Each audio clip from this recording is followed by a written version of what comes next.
Le bonjour, bienvenue dans cette troisième vidéo consacrée au projet Paddle via la bibliothèque Game Engine en 1.4. Nous allons voir comment gérer maintenant la raquette, la fameuse Paddle. Donc j'ai ici deux fichiers à créer que j'ai appelé paddle.h et puis après vous aurez le paddle.c pour compléter. Alors, qu'est-ce qu'on a besoin pour mettre en place le paddle? Le paddle c'est un sprite, d'accord? Donc une image qui bouge, donc ici qui bouge de façon horizontale.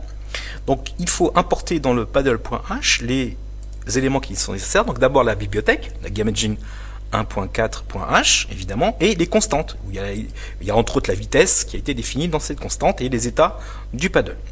Donc j'ai créé une structure. Donc vous voyez, j'ai changé un peu la façon d'écrire la structure. Donc j'ai fait une structure que j'appelle paddle avec un grand P. Et qu'est-ce qu'on va y mettre? On va y mettre deux choses. D'abord on va mettre un sprite pointé, d'accord? Donc là j'ai un pointeur de type sprite. En effet, le paddle ce n'est qu'une image qui bouge. Une image qui bouge c'est un sprite. D'accord? Et pour simplifier un petit peu les choses, je vais créer aussi une variable que j'appelle direction qui me dira si le paddle va plutôt vers la gauche ou plutôt vers la droite. Ça simplifiera un petit peu le programme par la suite. Alors, quelles sont les fonctions nécessaires? D'abord, il faut créer le paddle. D'accord? Il faudra rendre à la mémoire le paddle utilisé. Il faudra afficher le paddle à l'écran. Il faudra mettre à jour le paddle en fonction du temps qui passe. Et après, on verra qu'il y a d'autres fonctions qui vont être utiles. Alors, il faut donc créer le paddle create, qui va créer le pointeur paddle. Il faudra rendre à la mémoire via le paddle dispose. Vous lui passerez le paddle ici. Il faudra afficher le paddle à l'écran via le paddle render. Il faudra mettre à jour le paddle pour qu'il bouge, donc le paddle update, etc. D'accord? Donc, on retrouve les fonctions classiques quand on utilise cette bibliothèque. Et puis, je me suis fait deux petites fonctions pour simplifier un peu les choses. Pour changer la direction du paddle, je pourrais tout à fait aller changer la vitesse dans le sprite. Mais le sprite qui appartient à un paddle, donc on aurait une succession de tirets-flèches comme ceci. Donc ce que j'ai fait, j'ai simplifié la chose en mettant une fonction cette direction. On va stipuler ici la direction qu'on veut, soit vers la gauche, soit vers la droite, et la fonction qui est là va ensuite, elle, appeler les objets successifs pour changer la vitesse du sprite. Si je veux que le paddle stop s'arrête, je vais faire paddle stop. Et puis ensuite, dans la fonction, on mettra en place ce qu'il faut pour que le paddle s'arrête. Et lorsque le paddle est sur un des côtés, il est en mouvement, si vous perdez une balle, on revient à une position initiale. D'accord? Donc là, un paddle reset pour retrouver une position dite initiale. Donc voilà les fonctions dont on a besoin. Comment mettre en place ceci? On va dans paddle.c. Et c'est parti, donc évidemment on n'oublie pas d'importer le paddle.h, sinon il y a un petit souci. Et comment créer une fonction? On va créer d'abord la fonction paddle create. On va lui passer ici l'objet screen, donc l'écran sur lequel on travaille, et il lui reverra, si tout se passe bien, un objet pointé paddle. Donc ça c'est classique, vous allez voir c'est pas très difficile si vous avez compris les vidéos précédentes. On crée d'abord un pointeur paddle, qu'on initialise nul. On demande à ça en éminence grise l'OS de nous allouer de façon dynamique mylock, une taille suffisante, size of, pour y placer un paddle. Et s'il a la gentillesse de nous donner cette mémoire, il va nous la donner sous un forme d'un pointeur, ici, qu'on appelle paddle. Si le paddle vaut nul, donc s'il n'a pas réussi à nous allouer de la mémoire, le paddle vaut nul, on renverra nul. Bon, ça c'est peu probable, vu ce qu'il y a dans un paddle, c'est pas ça qui va faire que ça marche pas. Alors au cas où, donc il est probable qu'il nous alloue cette mémoire. Qu'est-ce qu'on va faire? On va maintenant initialiser les variables dans la structure paddle avec l'image qui va bien et une direction au début, on dessine une direction, ce qu'on veut. Alors d'ailleurs, je n'ai même pas mis une direction ici. Vous voyez, pour l'instant, il n'y a pas de direction du tout. Donc là, j'ai fait, alors le paddle, c'est un sprite. Donc le sprite qui appartient au paddle. Et comme paddle c'est un pointeur, on n'oublie pas le tiret flèche. Je fais le sprite qui appartient au paddle. C'est quoi? Je fais un sprite create. D'accord? Qui sont des fonctions qui existent dans la Game Engine 4. J'attends ici le screen qu'on m'a passé ici et je vais donner le chemin successif pour récupérer l'image BMP de paddle.bmp. Je vais centrer tout de suite le paddle. Ici je fais un sprite set sender. Donc je place le sprite au centre. D'accord? Je le place où? Donc le sprite qui appartient, je le place à l'aire de jeu divisé par 2 et la hauteur du jeu moins 45. En gros, je viens placer ici la raquette en tout bas de l'écran en milieu des deux axes fixes. Et j'oublie pas bien sûr de renvoyer l'objet paddle, parce que je viens de créer ce paddle. Si à un moment donné j'ai besoin de rendre la mémoire, il faut que je rende quoi? D'abord, Le paddle, regardez, il a un sprite. Le sprite a été créé ici de façon dynamique. Donc il faut que je rende le sprite. Comment je fais ça? Je fais ça dans le paddle dispose. Donc je recevrai ici le paddle. Si le sprite qui appartient au paddle n'est pas nul, c'est que la conception ici du sprite a eu lieu. Il faut que je dise sprite dispose le sprite du paddle. Et je mets le sprite du paddle à 0, l'adresse revient. Et je n'oublie pas, surtout, donc là je libère le sprite, mais je ne libère pas encore le paddle. J'oublie pas à la fin de faire un free paddle. Je viens de libérer deux choses, le sprite qui appartient à paddle et le paddle lui-même. D'accord? Pour le rendu, c'est très simple. Le rendu, il suffit de dire le sprite, affiche-toi à l'écran. Donc comme on lui dit ça, donc là je teste si mon sprite a bien eu lieu. D'accord, si l'allocation mémoire a bien eu lieu ici. Donc si le sprite n'est pas nul, qu'est-ce que je fais? Je fais un sprite render sprite, tout simplement. Donc j'affiche ici le sprite à l'écran, et comme on a défini l'écran au-dessus, le sprite connaît l'écran, donc il est capable de s'afficher à l'écran. D'accord? Alors maintenant, le mouvement, d'accord, le fameux paddle update. Donc si le sprite existe, c'est ça que ça veut dire ici, paddle sprite 2. Donc je mets tout simplement, j'appelle la fonction update qui appartient à sprite. Donc je fais un sprite update de qui? De sprite du paddle, tout simplement. Et le sprite va se déplacer, soit de la gauche, soit vers la droite. D'accord? Il faut qu'on le bloque de côté gauche et du côté droit. Donc là on a deux petites fonctions qui vont limiter les déplacements horizontal et vers la gauche en bout de fenêtre et vers la droite en bout de fenêtre également. C'est ce que fait la fonction ici. Je récupère, donc je fais if sprite get left, donc je récupère le côté gauche de sprite. Si ce côté gauche, donc en x, est plus petit ou égal à l'aire de jeu en x, si vous voulez, donc le départ, donc c'est-à-dire ici je vais faire 10 pixels. Donc si le côté gauche de mon sprite est plus petit que 10 pixels, c'est qu'il a atteint l'aire de gauche, l'aire de jeu à gauche, pardon, et bien je bloque le sprite, donc je fais un sprite set left, je bloque son côté gauche à l'aire game area x. Donc il ne pourra pas aller plus loin que ce terme-là.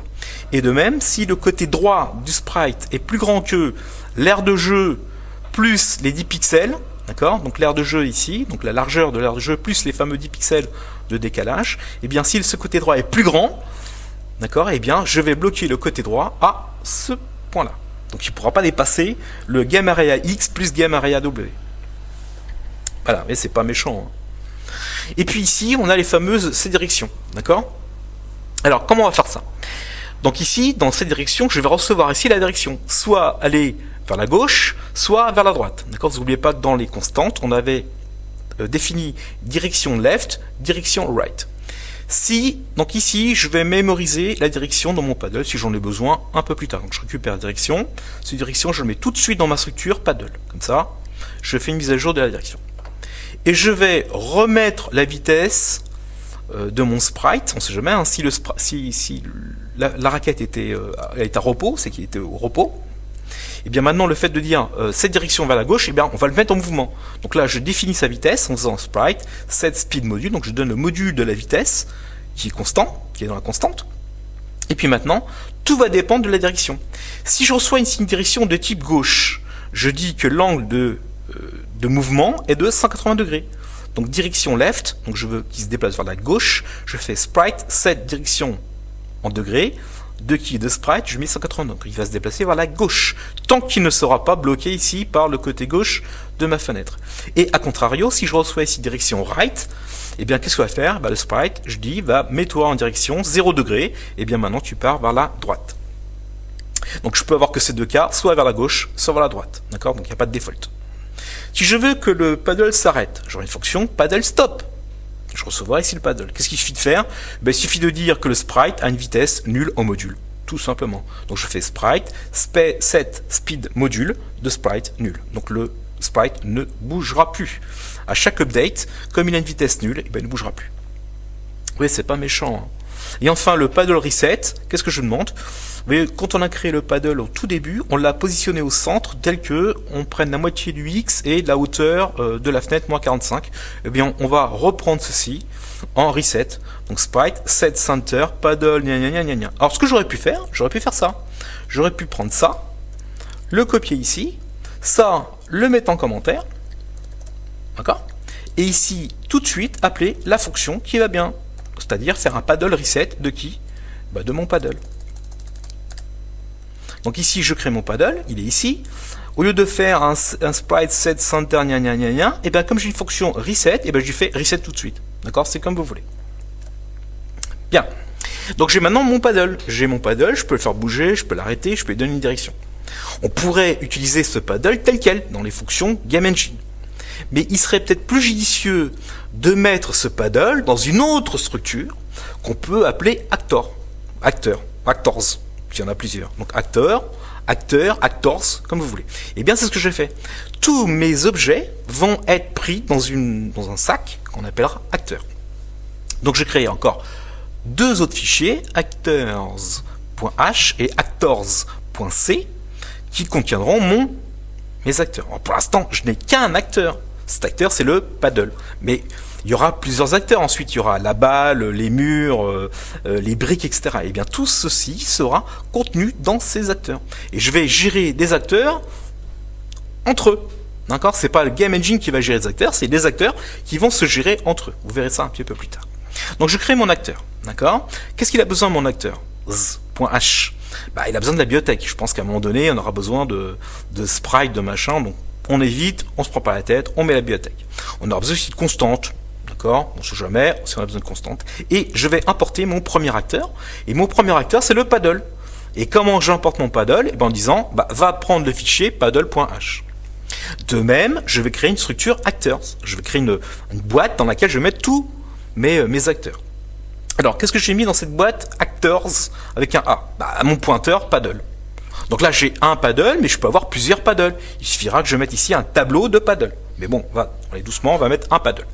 Et puis, je vais sauvegarder aussi la fenêtre de jeu, le screen, là, si j'en ai besoin un petit peu plus tard pour créer d'autres acteurs. Ils sauront où se créer et où se dessiner. D'accord? Donc, dans ma structure acteur, pour l'instant, j'ai mon paddle, que j'ai créé un petit peu au-dessus. Et pour l'instant, je garde en mémoire, dans ces structures, un pointeur, je garde en mémoire la fenêtre, donc j'aurai besoin prêt pour créer mes autres acteurs. Il faut créer maintenant les acteurs. Donc actors.t, c'est quoi? C'est actors create, tout simplement. Comme j'ai créé ici le paddle, je vais créer mes acteurs. Et je lui passe ici la fenêtre, le screen, d'accord? Classique. Pareil, toujours pareil, hein.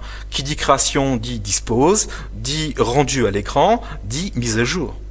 Et quand on va reprendre le jeu, donc si vous perdez, si tiens, on a perdu, on va relancer la chose, pourquoi pas faire un reset?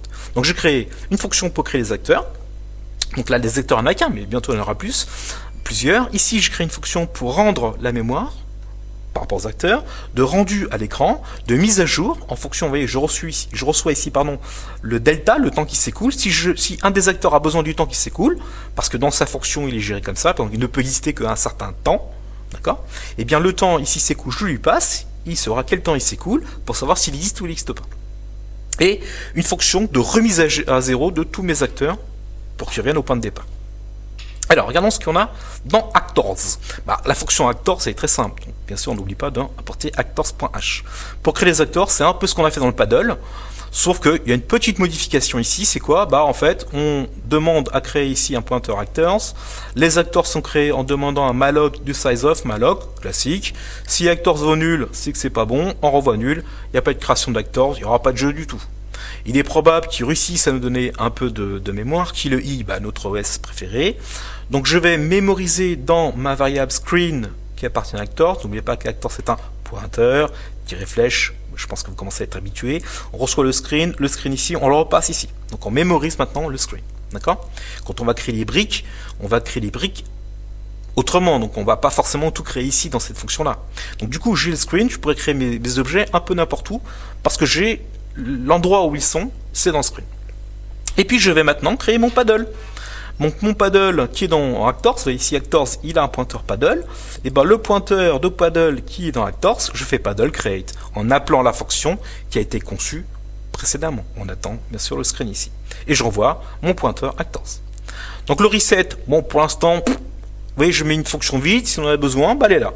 Pour l'instant, il n'y a rien, mais bon, si vous décidez, quand on a détruit toutes les briques, on pourrait reprendre les briques. Donc, on va remettre toutes les briques à l'état repos, le paddle à repos, les murs à l'état repos. Donc là, vous voyez, pour l'instant, il y a un effet, mais la fonction, elle est là, elle est en attente.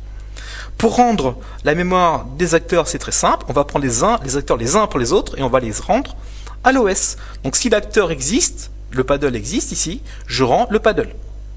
En niveau mémoire, bien sûr. Et je n'oublie pas, bien sûr, à la fin, de rendre l'acteur lui-même. D'accord? Parce que là, je rends le paddle, je rends à l'OS la mémoire utilisée par le paddle, et ici, je rends à l'OS la mémoire utilisée par l'acteur lui-même. Donc là, je vais afficher à l'écran quoi? Je vais afficher mon paddle, tout simplement, parce que le paddle, c'est le seul objet que contient Actors actuellement. Et je vais mettre à jour mon Actors. D'accord. Donc on a un paddle, on a les acteurs. Ces acteurs, il faut les mettre quelque part. Et vous sentez bien qu'on va les mettre où? Dans la Game Engine, tout simplement. Donc dans la Game Engine, pardon, dans le Game Stage, excusez-moi, on va les mettre bien sûr dans le Game Stage. Donc appelons le Game Stage. Pardon. On va appeler le Game Stage, hop, paf, pif, off, ici, voilà. Donc, toujours la Game Engine, ça n'a pas changé, le Game Constant, ça n'a pas changé. Et maintenant, on a créé des acteurs. Donc, il faut que maintenant la fonction GameStage sache appeler les acteurs. Donc, je fais un include actors.h. Dans mon GameVar, j'avais quoi? J'avais le stage, j'avais les events, j'avais les inputs. Eh bien, je vais rajouter quoi maintenant? Je vais rajouter mes acteurs. D'accord? Donc j'avais le stage, l'event, l'input, pour savoir si on appuie à gauche ou à droite, en haut, si la touche N est appuyée, et maintenant je vais rajouter en plus les acteurs. Ici, je ne change rien. Dans le game.h, qu'est-ce que j'ai mis dans le gamestage.c? Donc là, mes acteurs sont nuls. Tout ça, ça n'a pas changé, sauf cette ligne-là. Je rajoute maintenant la ligne, créons maintenant, par défaut, des acteurs à l'adresse nulle. On descend, on va les créer ces acteurs. On va les créer où? Ici, tout simplement. Donc les acteurs qui sont dans GameVar sont donnés par actors create. Et vous attendez quoi? Vous attendez de lui donner, donc pour récupérer le stage, le screen du stage, il suffit de faire un stage get screen et vous lui passez le stage. Donc ici en fait, grâce à cette fonction là, j'obtiens le screen actuel. Et ce screen, je le passe directement à actors create. D'accord? Je viens de créer, en fait, mon paddle, qui appartient à Actors. Mais en créant l'Actors, il va créer lui-même ensuite le paddle. D'accord? Par création successive. Le stage démarre, voilà, ça démarre, et là, maintenant, un nouvel acteur est arrivé dans la variable GameVar. Il faudra rendre à l'OS le fameux Actors. Donc, si if Actors existe, eh bien, on va faire Actors dispose. Tout simplement. Le rendu, on va le faire maintenant. Donc avant, je n'avais pas d'objet qui bougeait ou qui s'affichait, je n'avais que le fond d'écran. Maintenant, j'ai un objet qui s'appelle Actors. Et bien, si l'Actors existe, je vais faire Actors rendu, render, tout simplement. Mes updates, voilà, maintenant je commence à avoir des choses qui bougent. Qu'est-ce qui bouge? Actors update, d'accord? Donc update game va appeler lui-même Actors update. On lui passe le temps qui passe, soit on en a besoin, soit on n'en a pas besoin. Allez, maintenant, on va faire bouger la chose. Alors, pour arrêter le jeu, vous vous souvenez, on appuie sur la touche échappe, ici. Donc, je reprends. J'ai créé dans mon GameStage une structure appelée input keyboard.t. D'accord? C'est cette structure-là qui va être utilisée pour savoir si vous avez appuyé sur une touche ou pas. Donc, on va voir si les inputs fonctionnent. Ok, donc l'input a bien été créé ici. Ici, on met à jour les inputs. Précédemment, regardez si la touche échappe était appuyée. Maintenant, qu'est-ce qu'il faut que je regarde? Il faut que je regarde si les touches de la flèche gauche est appuyée, si la flèche droite est appuyée ou pas de touche. Eh bien, on va faire un petit peu la même chose qu'on a fait au-dessus, sauf au lieu de regarder ici si c'est les touches espace, on va regarder si c'est la touche gauche, et si c'est ici la touche droite qui est actionnée. Donc si c'est la touche gauche, if input keyboard get key state, est-ce que l'état de la touche gauche qui appartient à input, est-ce qu'elle a été appuyée ici? Si elle a été appuyée, qu'est-ce qu'on fait? C'est qu'on doit bouger le paddle vers la gauche. Donc on va faire paddle, cette direction, mais quel paddle? Le paddle qui appartient à acteur et acteur qui appartient à GameVar. N'oubliez pas de passer les objets, ceci. Donc on va demander à obtenir à partir de GameVar. GameVar possède un actors et l'actors possède un paddle.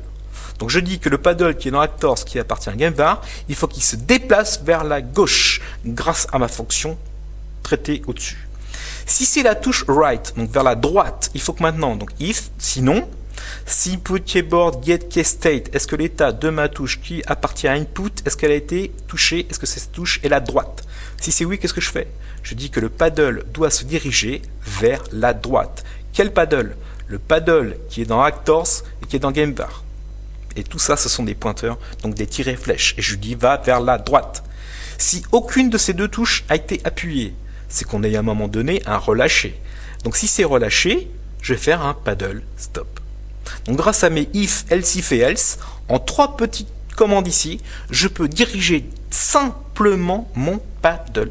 Je n'ai pas besoin de faire des tests de est-ce que tu as appuyé, est-ce que tu as relâché, quel est le sim, quel est le sim, enfin c'est un peu le bazar. D'accord? Donc il nous reste à faire maintenant le makefile.